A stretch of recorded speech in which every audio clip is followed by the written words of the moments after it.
समजून दादा की जर चंदन बारीक कपडाला लावला आणि बारीक कपडाचं चंदन जर उकळत्या तेलात पडला तर तेल थंड होते असं शास्त्रात सांगितलं.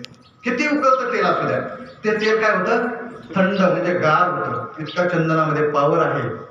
पण त्या चंदनाच्या संगतीत गेल्यानंतर बुरी गेल्या, शेजारी बुरीचं झाड होतं, असं म्हणतात आपला सुगंध त्या बुरीला चंदन देतो. तसं संत आपला सुगंध कोणाला देतात, आपल्याला सारख्या. तरी ते तात्काळ नव्हे नाही काळ वेळ तयार लागेल.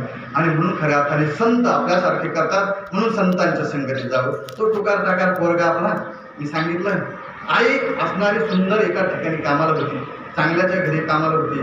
त्या ज्यांच्या घरी कामाला होती त्या होत्या संत मीराबाई. ऐका, संत मीराबाईच्या घरी कामाला असणारी ती मुलगी बाई रोज झाडलोट काम करायची. एक दिवस चलता चलता चलता चलता काम करता करता करता घरची आठवण राहिली नाही, चावी सोबत आली तिची. घराची चावी सोबत आली आणि सोबत आल्यानंतर राजवाड्यात गेली, महालात गेली. महालात गेल्यानंतर झाडलोट करण्याचं काम चालू आहे. आणि काम चालू असताना तेवढ्यामध्ये मुलगा तिथे महालामध्ये गेला.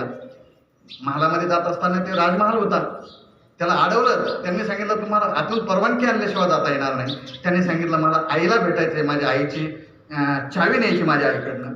सांगितलं काय हरकत नाही. सेवक पाठवले, त्यांना सांगितलं येऊ दे आतमध्ये, कोण आहे ते. तो मुलगा आत गेला आणि आत गेल्यानंतर ती सुंदर प्रकारची मीराबाई, एक सुंदर रूम होती. त्या रूममध्ये सुंदर भगवान श्रीकृष्णाची भली मोठी मूर्ती होती, विना गळ्यामध्ये होता आणि भजन चालू होतं. ह्याने आंघोळ नाही केली, काय नाही, सहज तिच्यावर नजर गेली. कधी कधी काही वेळेस असं होतं आपल्याला ते बोलायचं नाही, पण आपली पात्रता तरी तेवढी लागते ना. सहज नजर गेल्यानंतर आईला सांगितलं घरी आल्यानंतर, आई तू ज्यात महालामध्ये कामाला जाते ती कोण आहे. भजन करत होती, सुंदर मुलगी आहे बरं. त्यांनी सांगितलं बाळा ती राजकन्या आहे. पहिली गोष्ट राजकन्या आहे, दुसरी गोष्ट संत आहे, आणि तिसरी गोष्ट सांगू का मी तुम्हाला, तुम्ही बाजूला उदाहरण देऊन सांगतो. तुम्ही जर आळंदीला गेले, तुम्ही जातायत सर्व आळंदीला, पण अजूनही ते घरी गेले, माऊलीचं दर्शन झाल्यानंतर तुम्ही फक्त नजर टाका आळंदीच्या मुलाकडे. काय असतं त्यांना खायला आळंदीच्या मुलाला, तुम्ही आपल्याकडे आल्यानंतर पाहता ना, सुंदर तेज त्यांच्या मुखावरती असतं. काय असतं, मधुकरीचं अन्न असतं. मधुकरीचं अन्न म्हणजे 5 घरचं अन्न एकत्रित करायचं आणि माऊली ज्ञानोबारायने नैवेद्य दाखवायचा आणि तो सेवन करायचा. आमचे गुरुजी, आम्ही आळंदीला असताना किंवा पैठणला असताना आमचे गुरुजी म्हणायचे, मधुकरीचं अन्न खाल्लं ना बाळो, एक तर अभ्यास करायचा, किंवा ते जर अभ्यास करून ते अन्न नाही पचलं, तुम्ही तसंच ते दाबून ठेवलं तर ते तुमचं अंग फोडून म्हणजे तुम्हाला एखादा रोग होईल आणि ते बाहेर निघेल. त्याच्यासाठी ज्ञानोबारायांची साधना करायची, तुकोबारायांची साधना करायची, ग्रंथाची साधना करायची, ग्रंथाचं वाचन करायचं, सकाळी देवपूजा करायची. थोडंसं जगाताला नाही सांगता आलं तर स्वतः आपण आचरणात आलं नाही असं गुरुजी म्हणायची.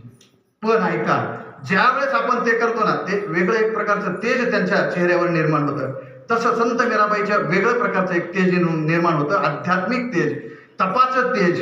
एक तर राजकन्या होती आणि त्याच्यामध्ये तपाचं तेज होतं. आणि ह्याची नजर त्या महिलेवरती, असणाऱ्या मीराबाईवरती पडली आणि सांगितलं आई मला तिच्याशी लग्न करायचं. आई म्हटली गो, आता बोलला तर बोलला, आता जर बोलला आणि त्या राजाचं जर कानावर गेलं ना, राजा आपल्याला जिवंत नाही, मग हे बोलूच नको.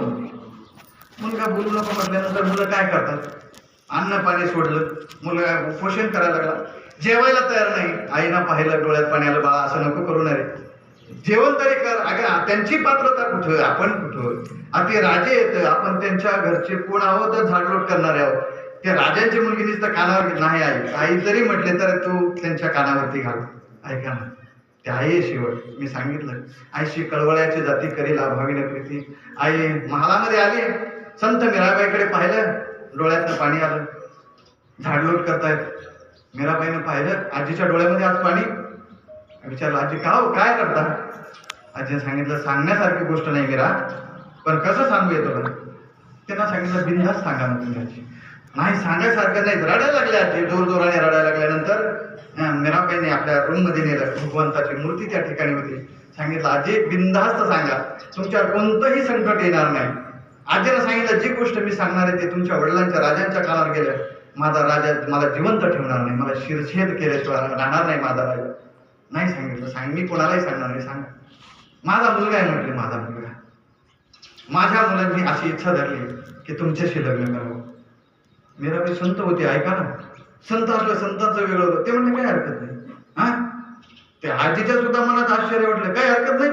मी जे 8 दिवस झाले मी एवढं सुद्धा बोलू शकत नाही, नुसतं बोललं तर हे म्हटलं काय हरकत नाही, संत आहेत त्या. त्यामुळे सांगितलं काय हरकत नाही, घेऊन या तुमच्या मला, घेऊन या कसला म्हणून आहे. हा, आजी गेल्या घरी सांगितलं पण आंघोळ करून ते मीराबाई तयार आहे तुला. त्याने काय आंघोळ घाईत केली. मी जसं आता तुम्ही जसं निरोप गडबडीत आलो तसं त्याने कांगवा खिशात काढला आणि भांग पाडत रस्त्यानेच निघाला आजीसोबत आल्यानंतर त्या महालामध्ये आला आणि महालामध्ये आल्यानंतर सांगितलं बसा. आदर केला. मुलगा कोणाचा विचार नाही केला. एक आईचा मुलगा आहे, मीराबाईने विचार केला, एक आईचा मुलगा आहे, विचार नाही केला तो गरीबाचा आहे. त्यांनी सांगितलं बसा, देवासमोर बसा, माझ्याशी लग्न करायचं ना. तो म्हटला हो. तुमच्या याच्यासाठीच आलो. म्हटलं काय करू मी तुमच्याशी लग्न करण्यासाठी काय करू, एखाद्या धरणात उडी मारू. त्यांनी सांगितलं नाही. या पोलवरती चढू. म्हटलं काय असं करण्याची गरज नाही. संत होते मीराबाई, त्यांनी प्रेमळपणाने सांगितले माझ्याशी लग्न करायचे ना तुम्हाला. म्हटलं हो. सांगितलं काही एवढी करण्याची गरज नाही, पण माझ्यासाठी एक करावं का. त्यांनी सांगितलं करतो ना. या ठिकाणी भगवान श्रीकृष्णाची मूर्ती आहे. म्हटले हो. त्याच्याकडे सारखं टक लावून पाहायचं आणि 15 दिवस भजन करायचं, जय कृष्ण श्रीकृष्ण जय. पण आता ऐक म्हटले, माझे शेवटचं फक्त एवढंच वाक्य आहे,